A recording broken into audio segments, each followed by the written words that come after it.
Epilepsy is a neurological condition that affects the brain and causes seizures. Whether you're a permanent member of staff or you're on supply, it's essential that you understand how to respond safely and effectively if someone has a seizure.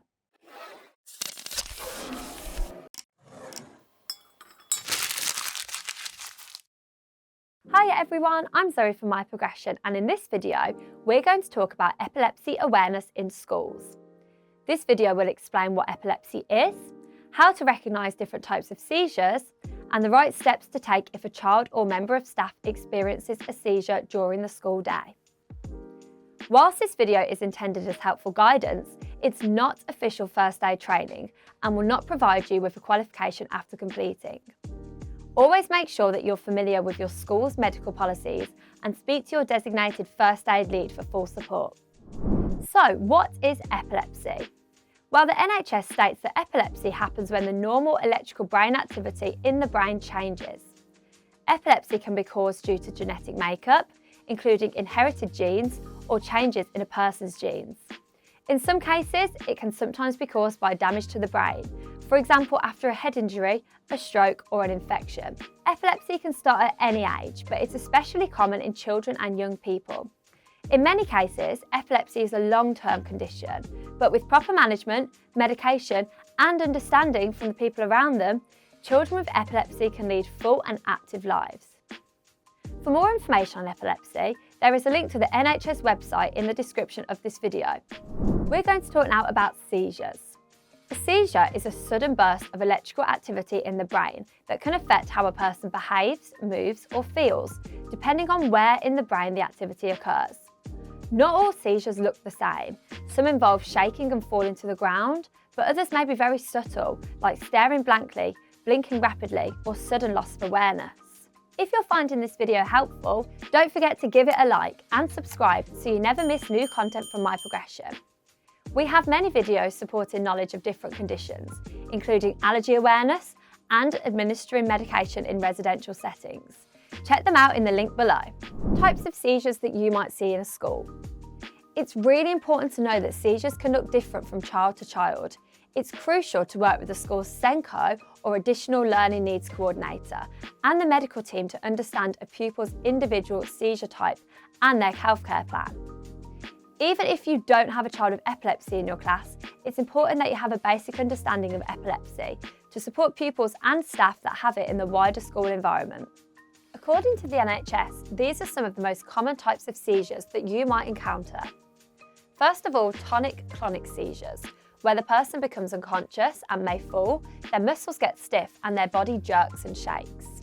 There are also tonic seizures, where the person's muscles suddenly get stiff and they may fall but then recover quickly. There are also atonic seizures, where the person's muscles suddenly go floppy and then they may fall and recover quickly. And something called absent seizures, where the person briefly loses awareness of what's going on around them. As well as this, there's another type of seizure called a focal seizure. This is where the person may have unusual feelings, sensations or movements. And finally, a myoclonic seizure, where the person's muscles briefly jerk. So what should you do if someone has a seizure? Just like with allergic reactions, knowing what to do when a child is experiencing a seizure is essential. In the case of a pupil experiencing a seizure, you must react quickly whilst remaining calm and reassuring the child. Here are some basic steps you should take if a child experiences a seizure. All of these steps are applicable to adults and the same procedure should be adhered to. Step 1. Stay calm and time the seizure. Note the time that the seizure starts. Reassure other pupils, ensuring the rest of the class are taken out of the classroom, and make the area safe by removing nearby objects or hazards. It's really important there is nothing that the child can hurt themselves on by landing on. If you have a book corner with cushions, beanbags or blankets, use these to ensure the child has soft padding. Do not try to restrain the child or put anything in their mouth. This is a common myth but can be really dangerous. The only time a child should be moved is if they are in immediate danger. It's important you ensure the child is the correct temperature. If they're not, open windows or take off a layer with support from another adult. Step 2.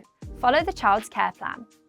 Every pupil with epilepsy should have an individual healthcare plan in place. This plan will tell you how to support the child during and after a seizure. In most cases, seizures are self-limiting, meaning they usually stop on their own and don't need emergency medication unless stated in the individual's care plan.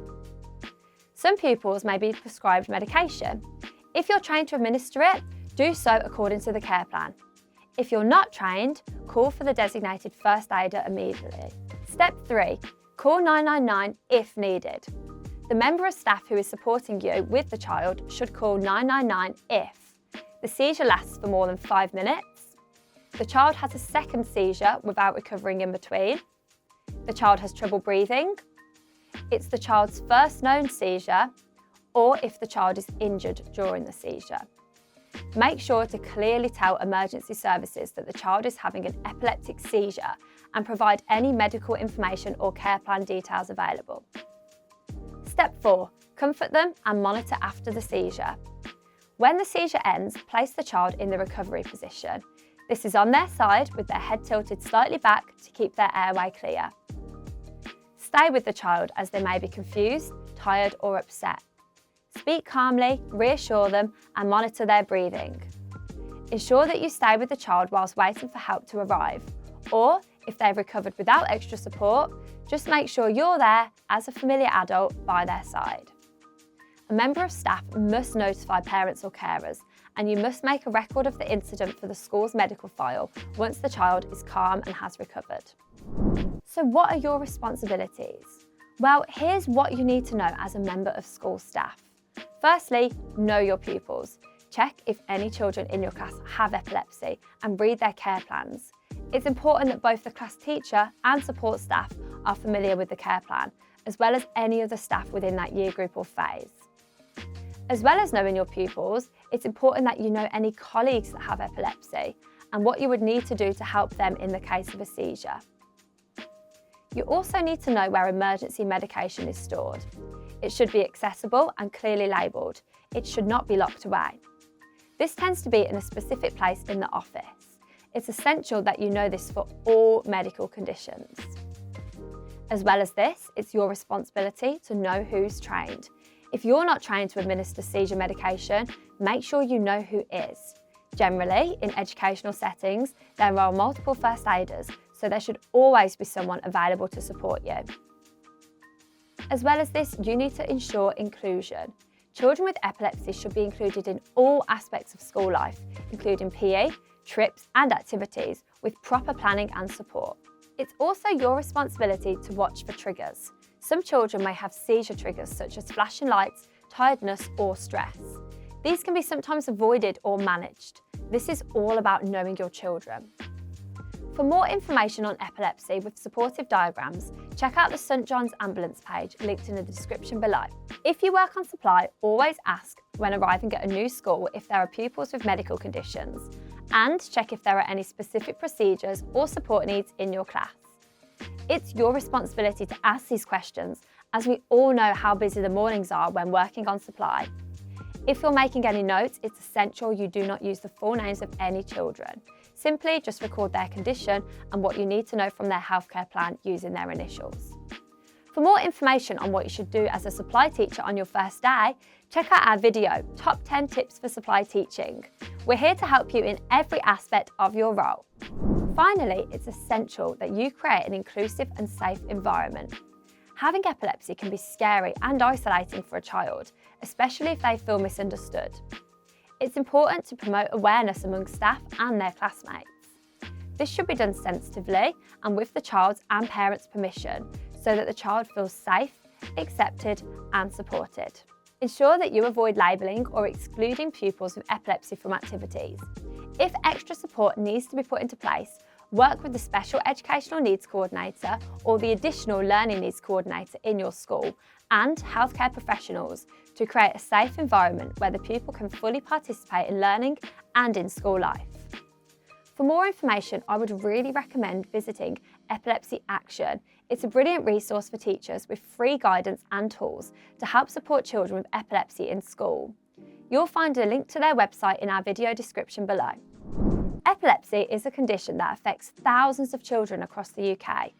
With the right awareness, planning and confidence, you can make a huge difference in keeping pupils safe and supported in school. From recognising seizures to knowing how to respond, your awareness matters. By promoting understanding and inclusion, you're helping children with epilepsy feel seen, valued, and part of the school community. More questions on epilepsy? Visit the description of this video to access valuable websites and information. I've been Zoe from My Progression. Let's keep your career in motion.